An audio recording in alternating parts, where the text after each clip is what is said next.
get your phone calls at 217-629-7970. Going to open this segment up and the next segment for those of you who want to chime in on everything we've talked about either today or throughout the week. Again, 217-629-7970. Or you can also email me, bishoponair@gmail.com, or you can message me via Twitter. All available for you to sound off. Again, just search Bishop on Air. All right. Let's get your phone calls. What have we talked about so far? Well, we've tracked what's happened with litigation against Illinois' gun laws, and one case having a judge change, I think like 4 times now over the span of just a few days. The most recent judge assigned to the Myers v. Kelly case, it's a challenge of the state's firearm owner identification card law, and a new judge assigned to that case is now apparently an NRA member in the federal court. This NRA member judge is going to hear this case about the FOID card and whether or not it's unconstitutional. So that'll be interesting to see how the state responds to this new judge. As President Non-FUD said on Twitter, if the state wants to try to get this judge to recuse itself, it kind of looks hypocritical, especially when you look at the Illinois Supreme Court and the 2 justices that did not recuse themselves out of an appearance of conflict. And remember, the appearance of conflict is there even if it's just an appearance. All right, that's one of the things about conflicts of interest. We've also talked about the wild story of the shooting incident, if that's what you want to call it, at White Sox Stadium last weekend, and how they still don't know where the gunshot came from. At first, it was a couple of people were shot, one in the leg, one with a graze wound. Did it come from inside the stadium? I mean, that would be my first thought, right? But how is a gun going to get into the stadium? Even the stadium owners are pushing back on that idea. So they think that somebody may have shot from outside the stadium up in the air, and it came down, which, I mean, this is one reason why you don't shoot your gun up into the air. It's just stupid. Not just a waste of ammunition, but everything that goes up comes down. And apparently, if that is the case in this particular story, then, well, what are you going to do? Did it come from outside the stadium? Nobody knows. We also talked about UFOs and UAPs and the military setting up a new website to allow you to check out some declassified video, official declassified video from the U.S. military of unidentified anomalous phenomenon. We talked with Kelvin Coburn. He's running for the State House to challenge Mike Coffey in a Republican primary. Skip the line. You have the Secretary of State saying that, hey, you got to make an appointment now if you want to go to the DMV to take care of business. So these are just some of the things that you can sound off on here with Springfield's Morning News on 92.7 WMAY, Springfield's News and Talk. Phones are working, right? I mean, where are you guys at? It's Friday. I know everybody's there's probably a lot of people actually off today because it's Labor Day on Monday, which, by the way, scheduling note, we are off on Monday. So no live show. All right, I'm taking the day off. Going to sleep in. It's going to be nice. Wake up about 6 o'clock, sip some coffee, read the newspapers, and just relax. Labor Day. So, now we've got time for you to sound off. So what do you got here? 217-629-7970. That is the phone number. Got a lot of comments on the Facebook and live stream on YouTube. Some of them, I'll just let them kind of simmer there, and you guys can talk amongst yourselves. Because that's not broadcast worthy necessarily. I don't know how some of those conversations might go, but hey, more power to you guys. Appreciate you tuning in. But you can sound off on really anything. 217-629-7970. With the issue of the Secretary of State's office setting up the appointment only option for, it's not an option, it's a requirement now with the DMV, the Drivers and Motor Vehicles Services, and that's something is going to be, I think, a little bit of an interesting transition. Listen, last time I went to the DMV, I had to wait in the waiting room about 30 minutes, and I knew it was going to take a couple of hours, and I remember telling work, I was like, I'm going to be out for a couple of hours, I got to deal with the DMV, and it's kind of that running joke, right, that you're in purgatory waiting to get your stuff taken care of. But I think that this transition to now requiring you to have an appointment, it's going to be great. And listen, I'm with the Secretary of State's office on that. My stylist, I set up every time I leave, and she sends text message reminders. It's great, and it helps me keep on track. With the mechanic shop, I set up the appointment online, and if I have to change it, I call them up and we change it and whatnot. With a whole host of other things, even restaurants now. When Megan and I are going out to eat somewhere nice, we make sure we have a reservation, and we do that online. And a lot of these restaurants are starting to have their reservation systems online. I get it. It's great. But the inability to just walk in might rub some others the wrong way. And older populations might not like that too much. So maybe you can sound off on that, but there's plenty of other stuff that you can sound off on here with Springfield's Morning News. Good morning. You're on WMAY. What's up? Hi, Bishop. Can you hear me all right? I can hear you just fine. I just wanted to bring to your attention regarding Illinois gun ban and all that kind of stuff. Recently, it came to my attention that House Bill 676 passed Illinois Congress, which is a mandatory gun confiscation regarding red flag laws. And I want you to check me on this, if you can at some point. But the original draft included a total gun confiscation of everybody who had registered assault weapons if a mass shooting occurred after January 1st. Yeah, and I remember this law or this bill. It's not a law. It didn't pass the General Assembly. They throw a lot of stuff at the wall to see what sticks, and a lot of it doesn't stick. This is one of those that didn't stick. It was an omnibus bill that had a whole bunch in it. I think it even may have had serializing ammunition in it, right? But what they ultimately did is they removed those provisions and they took a different approach, and that's when they passed the measure that allows for lawsuits against firearm industry owners. One last call here. We'll get more of your calls after the break, I promise, but I'll give you about 40 seconds. Good morning. You're on WMAY. This Secretary of State thing, I agree with you with older customers because, like, my parents are in their mid-70s and they're not computer savvy. They're not going to be able, to get their licenses renewed and whatnot. But say I buy and sell a lot of cars privately, and if I buy a car from a private individual and I have to get a title transferred, I have to make an appointment. I can't just walk in. So that means I can't drive the car. I can't move the car. That's a great question. Yeah, because it's not just it's not just driver's licenses. It's real IDs and other business. So yeah, you'll have to get with the Secretary of State's From office. the Fly SPI Studios, take the easy way out. WMAY FM. Back at it, taking your phone calls at 217-629-7970. When you're listening live, you get to call in live and sound off on all we've talked about so far this morning and this week. Kind of forget about all the other stuff we've talked about. Just cranking out content left and right. And, of course, your ability to sound off on it all here on WMAY. Everything from even, Governor J.B. Pritzker brushing off the idea of future mandates because of a new variant of COVID-19. We also talked about this situation locally of a woman who had a heart surgery, who had a purebred dog that eventually went to the pound, and then somebody bought it from the pound, and then they went full circle all the way back to getting the dog back to the owner. It's a pretty popular story here locally.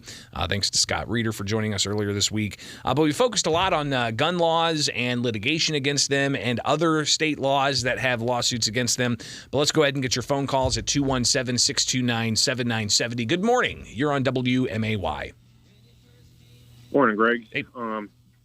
I'd like to talk about as far as this so-called registration on this assault weapons ban we're dealing with. January 1st is the deadline, or you'll face criminal penalties if the law is not struck down.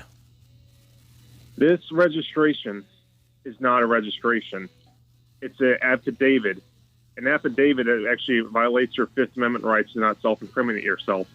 And also, anything to do with any firearm registration is actually a big no-no, because this is actually a violation under federal law as well, because federal law actually prohibits any state registration to be made in a state. And also, if you want to look up any registration, back in history that's actually backfired, look no closer than 1928 of Nazi Germany. Scott, all right. I don't know what just happened to your phone, but it blew up on me there. Listen, registration leads to confiscation. That's what a lot of people worry. If you want to invoke, I think it's called Godwin's Law in an online debate. If you're having a debate about politics with somebody and you invoke Hitler, people brush it off. It's Godwin's Law. Listen. Registration leads to confiscation. That's the concern. And we'll see if a Fifth Amendment argument is brought up in this case. But obviously, there's a lot of people who have legitimate concerns of having to file an affidavit proclaiming that you have these firearms that are illegal. That itself is what some people would allege is a Fifth Amendment violation. But you've also got to consider, too, if you look at other states that do have these types of registrations, the compliance rate is abysmal. It's like 2, 3, maybe 5% estimated of a compliance rate. So we'll see what happens. Are people not going to comply with this and have just really poor compliance rates? Definitely something we'll be tracking. I appreciate the call. 217-629-7970. Good morning. You're on WMAY. Yes. I'm calling in about this so-called assault weapons registration that takes effect October 1st. It opens October 1st. So 1 month from today, the Illinois State Police are expected to open the affidavit process, and the deadline is January 1st of 2024, so just a handful of months away. But something else in the law, too, allows for state police to essentially, by rule, update the list of banned firearms. So every year that list could change on October 1st. But yeah, October 1st is when the registry opens up. Here's another thing that's what concerns me is, what if we have another mass shooting like we did in Highland Park, and the governor gets on the bandwagon and he wants people to turn them in. They know who's got these weapons, and they can come door to door searching and knocking for them, confiscation. That's what happened in a lot of countries. Yeah, and people say, well, when was the last time they had gun bans and confiscations? And just look back to Australia. Like a decade plus ago or so, they had a mass shooting, and their rights to keep and bear arms were severely limited. So even in most recent history, you have these types of things playing out. But listen, I mean, you talk about the Highland Park mass shooting, which was absolutely horrific. There are regular mass shootings happening in Chicago practically every day. Exactly.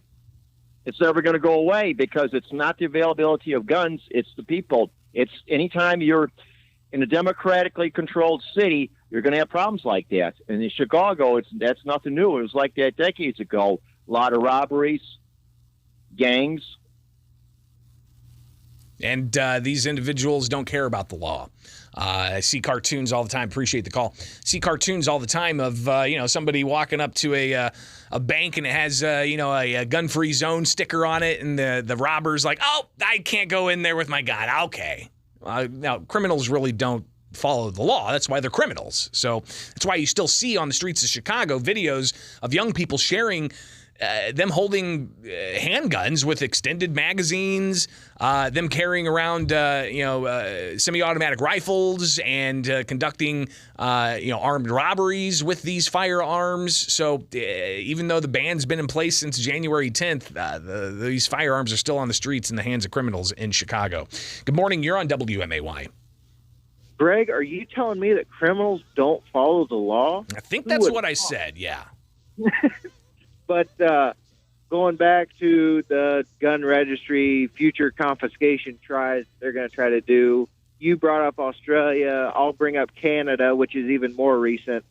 Yes, they don't have the Second Amendment enshrined in their form of the Constitution, but Trudeau and all them went through saying, "Oh, this is Canada. We're a country that loves guns, and nobody will ever come for that." And then they had to get registered assault weapons. Then they couldn't buy, sell, trade anything with quote-unquote assault weapons. And then now they're doing a semi-auto handgun ban. So It's just, the old classic slippery slope, and they're coming for all of them. And that's, again, a concern people have. Appreciate the call. Got full phone lines. We'll get to them all. Good morning. You're on WMAY. Yes, there is a certain group of people they want disarmed and a certain group of people they want armed. This is all working out for them, and we got to ask ourselves, why do they get to have their guns and we don't get to have ours? And who are you talking about in particular that's allowed to? The police or security officers or prison wardens, or are you talking about the criminals on the streets? The criminals on the streets are actually child soldiers. To what and they ends, want them armed. I mean, is it just destabilize society, or what do you think is the motive there? Yeah, chaos, destabilize society, make Chicago a no-go zone, create a fortress for the powers to be. It's destruction of our country, and a lot of people are going to die, and they are dying. Yeah. They want a certain group of people disarmed and a certain group of people armed, or they wouldn't be armed. It's pretty incredible when you delve into the history of all of this. Appreciate the call. Good morning. You're on WMAY. Greg, it's interesting when I hear the leaders of our state say things like, you can't pick and choose which laws you're going to enforce, because we've heard different county sheriffs and other people say, you can go ahead and pass this ban, but we're not going to enforce it. We don't think it's right. And yet those same leaders will say, well, you know what? We want to have a sanctuary city, which of course is ignoring a law. Yep. We want to sell pot in our state. That's against the law. It's like they're just picking and choosing and picking and choosing. We really don't have state leadership that follows the Constitution. It's turning into a dictatorship. Well, a lot of people point to the fact that we've got Democrats in the House and Senate controlling the chambers and the control of all constitutional officers. People point to that and say it's a uniparty. So that's obviously one concern that you have when it comes to only one party having this type of dominance. One last call here before the break. Good morning. You're on WMAY. Morning, Greg. Hey. So there's a reason why, everyone wants to blame Chicago and everything like that. Even Hollywood knows. Because in the not the latest Batman movie, but the 3 Batman movies with Christian Bale, Chicago was Gotham City. Gotham City in historical comic book, times has always been crime-ridden. And that's exactly what they're going for. So the crime is never going to stop in Chicago. Well, Hollywood definitely has some kind of, let's say, proclivity to highlighting crime and maybe glorifying crime.